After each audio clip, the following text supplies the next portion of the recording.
Bengal Warriors এবং dynamic dragons. বিজয়ী দল পাবে নগদ ৫ কোটি টাকা এবং বিশাল গোল্ডেন কাপ। কথাগুলো শুনে সাব্বিরের চোখের সামনে যেন তার পুরনো স্বপ্নগুলো ভেসে উঠল। এত বড় খেলা!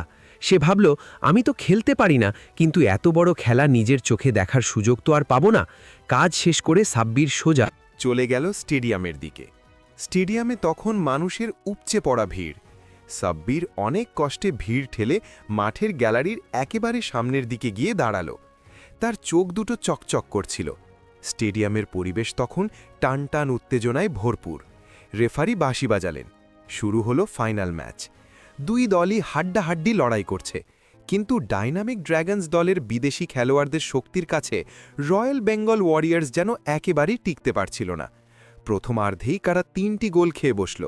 দ্বিতীয়ার্ধে খেলোয়াড়রা যখন মাঠে নামল, তাদের চোখে মুখে হতাশার ছাপ স্পষ্ট। দর্শকদের মধ্যেও পিনপতন নীরবতা। খেলা শেষের দিকে গড়াচ্ছে। হঠাৎ ডাইনামিক ড্রাগনস আরও একটি গোল করে বসল। Score line ৪-০। সময় আর বেশি নেই। ঘড়ির কাঁটায় মাত্র ৫ মিনিট বাকি।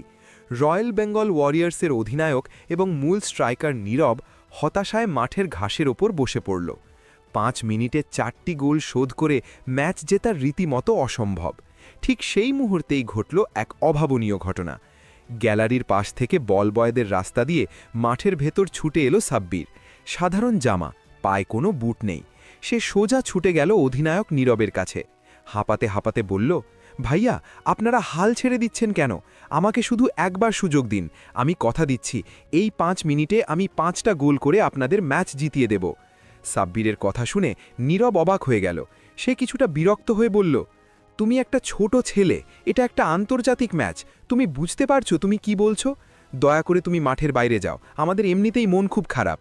সাব্বির মাটি কামড়ে দাঁড়িয়ে রইল। তার চোখের দৃষ্টিতে অদ্ভুত এক আত্মবিশ্বাস।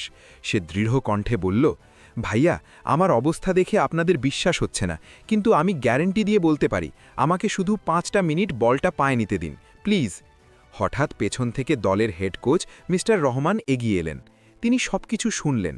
কোচ সাব্বিরের চোখের দিকে তাকিয়ে কি যেন একটা দেখতে পেলেন, এক প্রবল জয়ের ক্ষুধা। তিনি নীরবকে বললেন, থামো নীরব, আমাদের তো হার নিশ্চিত, আর মাত্র ৫ মিনিট আছে। অনেকের মধ্যেই ঈশ্বর প্রদত্ত কিছু অদ্ভুত প্রতিভা থাকে। ছেলেটার আত্মবিশ্বাস তো দেখো, ওকে একটা সুযোগ দিয়ে দেখতেই বা ক্ষতি কি? কোচের কথায় সবাই স্তব্ধ হয়ে গেল। কোচের নির্দেশে রেফারিকে বলে বিশেষ অনুমতি নিয়ে সাব্বিরকে বদলি খেলোয়াড় হিসেবে মাঠে নামানো হলো। দর্শকদের মধ্যে কানাঘুষি শুরু হয়ে গেল। আরে দেখো, ওয়ারিয়ার্সরা কি ম্যাচ ছেড়ে দিল? একটা অচেনা কিশোরকে নামিয়েছে গোল শোধ